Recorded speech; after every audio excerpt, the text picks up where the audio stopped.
संभल हिंसा के मामले में आज एसआईटी समाजवादी पार्टी के सांसद जियाउर रहमान बर्क से पूछताछ करेगी। हिंसा के मामले में सांसद जियाउर रहमान बर्क आरोपी है।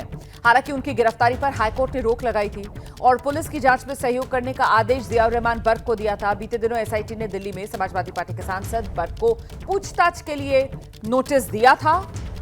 इसी कड़ी में आज जियाउर रहमान बर्क से पूछताछ होनी है। संभल में पुलिस की सुरक्षा बढ़ा दी गई। तस्वीरें हम लगातार आपको दिखा रहे हैं।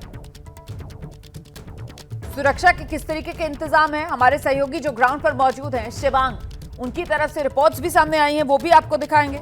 और जियाउर रहमान बर्क जो सांसद हैं संभल के, अपने घर पर ही मौजूद थे। अब से कुछ देर पहले हमारे सहयोगी उबैदुर रहमान उनके घर पर ही मौजूद, और वहां पर उनके पिता की तरफ से जानकारी दी गई कि बस कुछ ही देर में वो एसआईटी के सवालों का जवाब देने के लिए घर से निकलेंगे। ये पूरा मामला क्या है जरा ये आपको बता देते हैं। 24 नवंबर 2024 को सर्वे के दौरान आप कहां थे, ये वो सवालों की लिस्ट है जो एसआईटी की तरफ से तैयार की गई है जियाउर रहमान बर्क को, जिनका जवाब देना होगा। 24 नवंबर को उपद्रव में शामिल किसी अन्य आरोपी से क्या बात हुई थी आपकी? ये सूत्रों के हवाले से वो सवालों की फहरिस्त है जो एसआईटी ने तैयार की है। जामा मस्जिद कमेटी के अध्यक्ष जफर अली से क्या बातचीत आपकी हुई? ये वो सवाल है जो एसआईटी की तरफ से जियाउर रहमान बर्क से पूछे जाएंगे। आपने जफर अली से भीड़ इकट्ठा करने के लिए कहा था क्या? सीधे आपको लेकर चलते हैं। हमारे साथ हमारे दो सहयोगी इस वक्त मौजूद हैं। शिवांक हमारे साथ जुड़ गए हैं और साथ ही उबैदुर रहमान हमारे साथ मौजूद हैं। जरा उबैदुर रहमान के पास पहले आपको लेकर चलेंगे।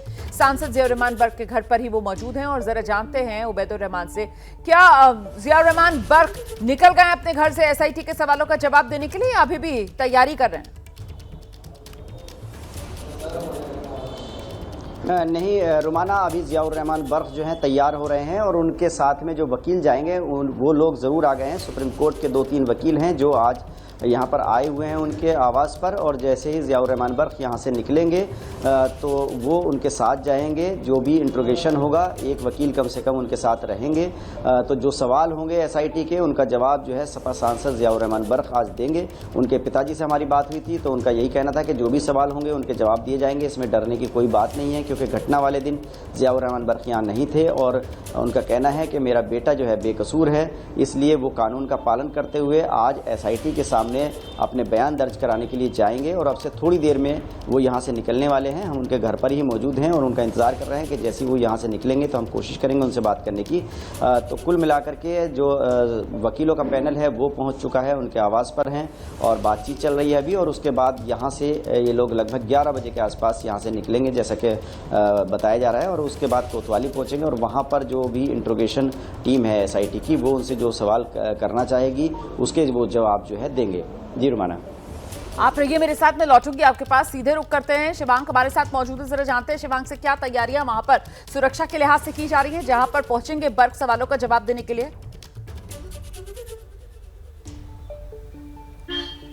जी बिल्कुल रोमाना जी, देखिए तस्वीरों में अगर आपको हम लोग दिखाएं तो यहाँ पर रैपिड एक्शन फोर्स की जो पूरी टीम है वो लगातार यहाँ पर लग चुकी है। और जैसे जियाउर रहमान बर्क अपने घर से निकलेंगे वैसे रैपिड एक्शन फोर्स इस पूरी कोतवाली को घेर लेगी चारों तरफ से, जिससे कोई भी बाहरी व्यक्ति पूछताछ के दौरान कोतवाली परिसर के भीतर ना आ पाए। और उसके अलावा जो एसआईटी की टीम है वो भी लगातार यहाँ पर पहुँचने वाली है अब से कुछ ही मिनट में।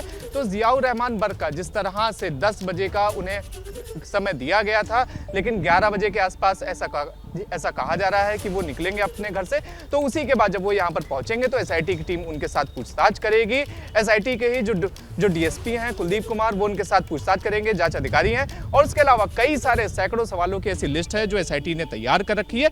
वो सवाल जियाउर रहमान बर्क से पूछे जाएंगे क्योंकि देखिए कई सारे ऐसे महत्वपूर्ण सवाल हैं जिनका जवाब जियाउर रहमान बर्क को देना पड़ेगा। क्योंकि जिस तरह से जिस वक्त दंगा हुआ था उस वक्त वो कहां पर थे, क्योंकि देखिए जो जियाउर रहमान बर्क के साथ जिन लोगों की बातचीत हुई थी उनमें से कई लोगों को पुलिस ने गिरफ्तार करा था। उनके जब सीडीआर निकाले गए, कॉल रिकॉर्ड निकाले गए तो उनकी बातचीत जियाउर रहमान बर्क के साथ हुई थी, ऐसा आरोप यहाँ पर पुलिस ने लगाया है। और उसके अलावा चार्जेस भी फ्रेम करें। तो ऐसे में इन सारी चीजों के ऊपर जियाउर रहमान बर्क के साथ पूछताछ होगी कि आखिर क्या बातचीत हुई थी। और जिस तरह से जो आरोपियों ने पुलिस के सामने कबूलनामा दिया है कि जियाउर रहमान बर्क के कहने पर भीड़ इकट्ठा की थी, जैसा कि जफर अली ने भी अपने कबूलनामे में बोला है।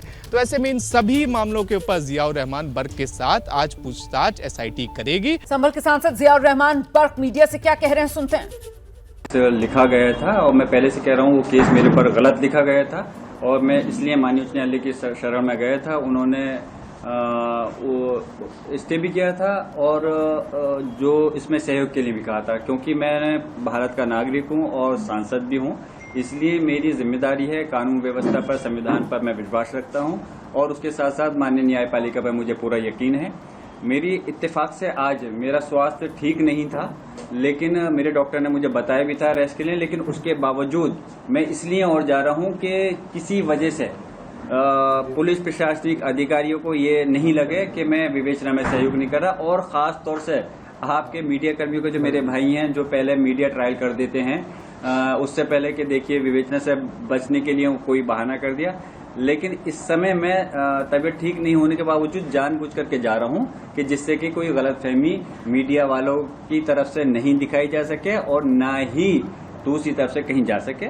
और मैं जा रहा हूं, मुझे कोई कुछ नहीं है, मैं पहले भी कह चुका हूं, जो भी है मैं तो पूरी तरह से सहयोग करने के लिए तैयार हूं और सहयोग करूंगा मैं। इस और जाहिर सी बात है, मैं कोई आम नागरिक होने के साथ सांसद भी हूं, तो मेरी जिम्मेदारी बनती है और उसके साथ साथ पुलिस प्रशासन की भी जिम्मेदारी बनती है हर चीज को सही तरह से करने।